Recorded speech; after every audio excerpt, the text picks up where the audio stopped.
What's up, everybody? I hope you're all having a fantastic Wednesday. Today, it is another film room here on the RGR Football channel. My name is Daniel Harms, film analyst, and we are doing a rookie spotlight. We're going to talk mostly about Isiah Pacheco, but that doesn't leave everybody out. Great job that they're doing with Isiah, getting him in a ton of space, letting him adapt his vision and grow within the offense. Skyy Moore is really coming along as a wide receiver, a great outside, inside release, glance route, slant route, whatever you want to call it, against Derwin James here for a big play. Finally, George Karlaftis gets another sack on the season with this great play action recognition as he comes down and takes Bryce Perkins into the dirt for his second sack of the season. And then we have the one and only Trent McDuffie, who is a legitimate corner, number one corner in this NFL, with just another understanding of where the ball is being placed and how to attack a guy on the outside as a little bit of a smaller player. But like I said, this is going to be Isiah Pacheco's time to shine. He really has stepped into the number one running back role and done a great job with it. You guys know, if you follow this channel at all, I am a Clyde Edwards-Helaire fan, but these are things that he hasn't been able to do. He hasn't been able to consistently take outside zone, turn him upfield, and get 8, 9, 10 yards at a time and create explosive plays consistently. Now, Pacheco hasn't been creating, 20 plus rushes, 15 plus rushes all the time, but he's been an efficient and effective runner in the sense that he is taking what is given to him. He's also adapting and adjusting his vision. He's gotten better in that regard. Here, this is an outside zone. As the shoulders turn to the sideline, they're trying to get it just to somewhere where he can make a cut. You're trying to find a cutback lane. If not, then you take it all the way around if it's blocked that way. But the Chiefs are going to have they're going to do a good job of creating a hole for him to cut back in and cut up the field. And he sees it, he gets into it, and he cuts up. So right here on the end zone angle, we get to see how the Chiefs do that. So it's a little bit of a different element. When I say outside zone, you're going to see every player is going to step with their right foot in the direction of the play. Okay? Noah Gray is the one guy you want to keep an eye on because he's going to take one step and come out to Taylor Rapp right here, which, given that Travis Kelce is just doing a little bit of a screen job to get to a cornerback out here and let Andrew Wiley work his way to Leonard Floyd to create that big gap on the right-hand side of your offensive line.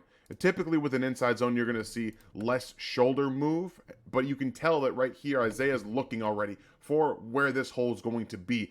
And the Chiefs do a good job, like I said, of getting players to the second level and opening this gigantic hole by stretching Leonard Floyd with multiple tight end sets, and then they release that tight end up. So it's a natural opening up of this gigantic B gap between Andrew Wiley and Trey Smith, and they just let Isiah Pacheco flow to it, find it, and then read the blocks off of it, and he gets 8, 9 yards on first down. That's the very first run play, very first play of the game. Again, really taking advantage of widening that defensive end to Travis Kelce and then letting Andrew Wiley be the guy that gets there. It creates a natural run lane for him. They're getting him in space and allowing Pacheco to do what he does best, which is, again, attack space and make guys miss and cut up, cut out, and do what he can in all of that space that they're given, all that green area for him.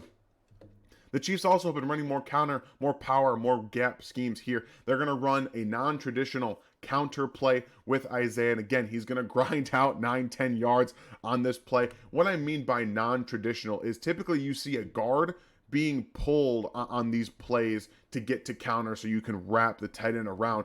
What the Chiefs do here is they pull Creed Humphrey, and what it does is it creates easier blocking down for everybody because the Rams here have these 4-eye, 5-eye, 1-eye. This interior defensive line here is so condensed. They're also going to bring down a defensive end here, outside linebacker, if you will. So you have 5 guys on the defensive line. Taking a guard that's supposed to pull, it makes Creed Humphrey's block down job that much more difficult to get there. So instead they change it and they let, in void of a traditional double here, they just say, okay, Creed, you're going to go, and then we're going to have Travis Kelce, who motions inside. He's going to block, and he's going to just cut up with you, okay? So that's why it's non-traditional. And what this does is, again, it allows Allegretti to block down. You allow Trey Smith, Andrew Wiley to block down, and Orlando Brown to block down, okay? You leave the left outside linebacker unblocked so that Creed Humphrey can block him, and then you just form a wall. So boom, you let him get to the second level. Orlando Brown does a great job here, by the way. Like, look at the turn. And look at this. This is a really nice, well-constructed play. And how you know it's well-constructed? They got a wall right here. Nick Allegretti, Orlando Brown Jr., and Noah Gray, all blocking and getting down on blocks here. And then they just let Isiah follow Travis Kelce where the blocks go. You see number 2 there come in. Troy Hill come downfield and get upfield. So Travis Kelce keeps going. Isiah Pacheco keeps widening with him. Read your blocks, let it unfold, and do what you can and get 9-10 yards at the time. That's what they're doing. The space, they're using his best attributes, his movement and understanding of playing in space to his advantage. They're not asking him to always be a Clyde Edwards-Helaire in terms of reading out in between the tackles and trying to get 4, 5, 6 yards at a time. They're doing a great job. And again, you're going to see here another outside zone play where Isiah is just like, okay, I'm going to work, I'm going to read, I'm going to get up, I'm going to get popped, and I'm going to stand right back up. His nickname is Pop, by the way. I think that's pretty cool. Travis Kelce called him Pop on the podcast with his brother on New Heights. You guys should check that out. And this is, again, just a really good job of reading, understanding. You've got blocks moving to your left. You see a hole, get up. Get upfield, buddy. He can cut up and do it with the best of them. So I really like seeing the Chiefs use outside zone with him and use these counter and these gap scheme plays that allow him to get into space and utilize his acceleration and his speed, his running style. I don't want to see him run up all the time because, again, you see the way he runs. His running style is very upright. He does take some hits in the chest, and he could get hurt doing that, but he's doing a great job in this offense and in this run scheme to really maximize everything that they want from the running back position. And they finally worked him in the passing game. This is something we've seen Clyde do from motioning out from the wide position, running this, choice route, this angle route, and Texas route, whatever you want to call it. It's kind of like a slant, basically, when you come out from that wide angle. But the Rams here are in their cover 4 coverage. So that means quarter, quarter, quarter, quarter. And underneath, you've got really more of a flat intermediate defender here, this middle defender, and the same flat intermediate defender out here. And how they do this is they just run Justin Watson through here, kind of back off number 54 or 53, and let Isiah Pacheco here take advantage. Watson turns the shoulders of that defender to the outside. Pacheco cuts up underneath that, and then he gets a nice big gain there on that pass play. I want to see them use him more in the passing game because you can get some matchup problems with linebackers with the speed and the quick hitting ability of Isiah Pacheco, and I want to see them use that more. This is just a taste, and I think that they're going to keep doing that with Pacheco. So he's done a really great job of not only taking another man's job because Clyde's now hurt, and McKinnon has done a really good job of being that third down back and really good at pass catching back. But there's a play earlier, if you guys should go check out my Twitter page at In Harm's Way 19 on Twitter. He's a really nice pass blocker at times too. He got beaten by Derwin James earlier on Sunday Night Football 2 weeks ago, but Isiah Pacheco has done a really good job of adapting his game. He's a very strong player, so I really love seeing them utilize all of his different strengths in this offense. And now we're going to get to a little bit of Trent McDuffie, because I know that he got beat for a touchdown. That play, Ryan and I talked about it. I'm not so sure it's necessarily his fault that the touchdown happened. It seemed more of a miscommunication problem between young players with that outside leverage. That touchdown was always going to happen no matter what happened. So I was interested to know. Maybe we'll never really know about the miscommunication problems underneath. But Trent McDuffie's in it looks like they're in a cover 3 here. And based on responsibility, L'Jarius Sneed has that flat defender. So you can see the process here. He's trying to get to his deep third. But as soon as he sees Sneed go right here to this flat receiver here, he understands, okay, I got to come down and condense on him, okay? I have to do it right now. Boom. So McCutcheon turns around. I'm not sure why Perkins didn't just kind of throw it, but, he's a young player. First start. Makes sense. But you see how McDuffie gets out. He's like, okay, I need to come down, I need to condense, and then I need to work with it, okay? But then he plays off, okay? He plays off on purpose. He wants that ball to be thrown. You got pressure from Colin Saunders underneath. And McDuffie does a great job of getting his hand right on the catch point of the pass with the receiver. Really excellent job of Trent McDuffie understanding that you do want the quarterback to feel safe. You want him to throw the football at times because you can either bait quarterback into a bad throw, maybe you get an interception, but again, you're looking for those pass breakups too. So this is a down and away. McDuffie comes down, slaps that ball out. Really nice pass breakup. He had 2 pass breakups in this game. He's collecting those as the season goes along, and I love what he's going to do. Like I said, that pick is coming. Don't think twice about it. That pick is absolutely coming. And then we get Skyy Moore, okay? Skyy Moore, who's had his issues in punt return coverage. We all know that. He's no longer going to be doing that. But this is what I really liked to see from Kansas City's offense. This is the very next drive after Skyy Moore muffs the punt. And what they do, they give him this hole shot in between cover 2. The reason it's called a hole shot is because if you look between the defenders here, you have to hit this ball into the hole between that safety and that flat defender.